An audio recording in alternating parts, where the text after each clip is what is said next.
Bonjour à toutes et à tous. Donc ce matin, nous nous retrouvons dans nos jardins, là devant la forêt comestible que l'on fait visiter lors des visites. Pas de soleil ce matin, mais on a un temps très agréable, assez doux. Les arbres commencent à débourrer un petit peu. Ce matin, je voulais vous parler donc des semis de petits pois.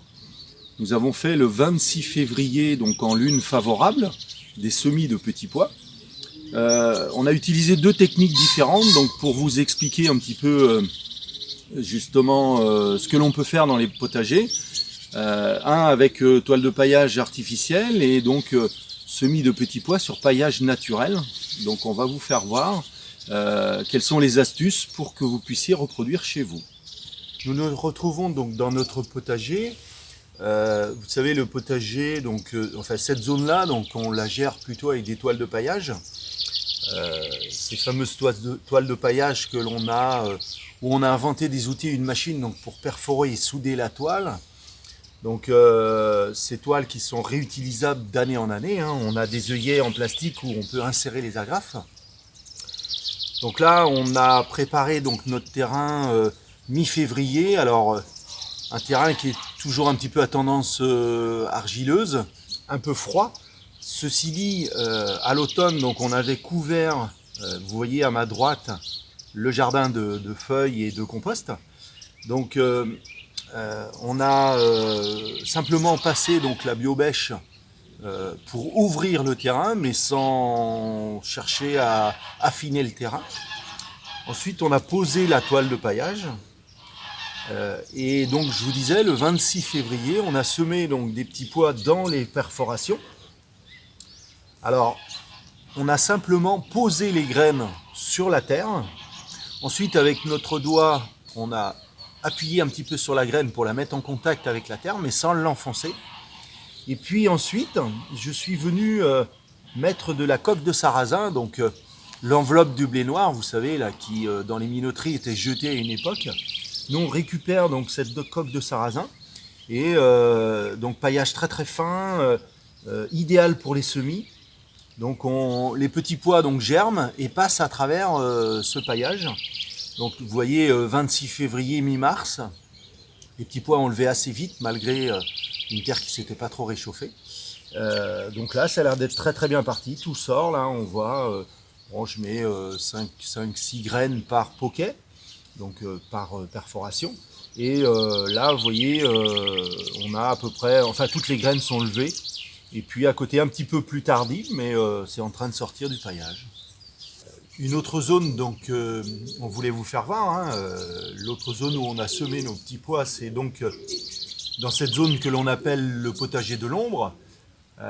Cette zone donc, où on a fait une structure en châtaignier, parce qu'on est préoccupé de plus en plus par les changements climatiques et notamment les sécheresses intenses et puis les soleils brûlants là au cours de l'été.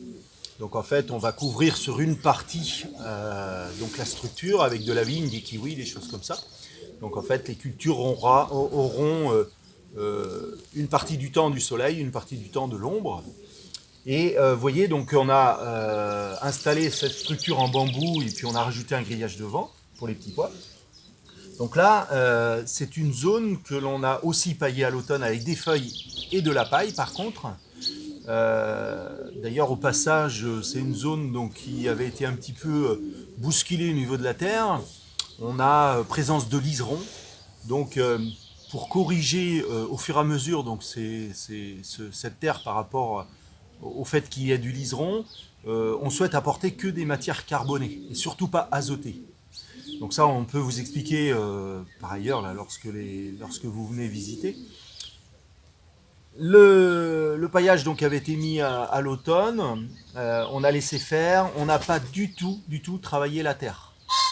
Donc on vient simplement, alors quand on dit on n'a pas travaillé la terre, nous on l'a pas travaillé, par contre il y a plein d'animaux, enfin d'êtres vivants, la faune du sol, donc a travaillé ça tout à l'automne et l'hiver. Quand on écarte le paillage, on s'aperçoit que la terre elle est quand même assez travaillée dessous. Hein, donc je peux enfoncer mon doigt facilement, récupérer une terre donc, qui commence à se structurer. Là, on a donc écarté notre paillage toujours pareil, on vient déposer donc les graines au sol sans les enfoncer. Il faut simplement donc avec le doigt mettre en contact la graine avec le sol. Sachez qu'une plante a des racines suffisamment puissantes pour s'enfoncer dans le sol sans que on ait travaillé la terre sans l'affiner en fait, etc., etc. Ça, c'est des choses que l'on redécouvre. À une époque, on nous disait il faut absolument que la terre, ça ressemble à du sable, enfin que ce soit très fin.